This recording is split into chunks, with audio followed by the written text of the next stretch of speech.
Yang juga jadi sorotan di redaksional kami, saudara, pemerintah mengaku sedang menyiapkan tambahan bantuan sosial atau bansos sebagai langkah antisipasi dampak kenaikan harga BBM non-subsidi. Menteri Sosial Saifullah Yusuf menyebut pemerintah tengah menyiapkan bansos untuk menjaga daya beli masyarakat pasca kenaikan harga BBM non-subsidi. Penambahan bansos akan berupa nilai dan jumlah penerima manfaat dengan prioritas keluarga miskin yang paling terdampak. Selain tambahan bansos, fokus utama pemerintah adalah pemberdayaan ekonomi melalui modal usaha dan pelatihan agar masyarakat tidak terus bergantung pada bantuan, melainkan mampu mandiri dan naik kelas secara ekonomi.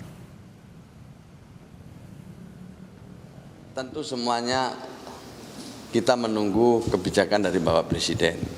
Tetapi belajar dari tahun lalu, Presiden ada kebijakan-kebijakan khusus untuk bantalan sosial untuk menjaga daya beli masyarakat, khususnya keluarga yang paling bawah secara sosial ekonomi, yaitu dengan memberikan penebalan bansos atau juga menambah jumlah penerima bansos.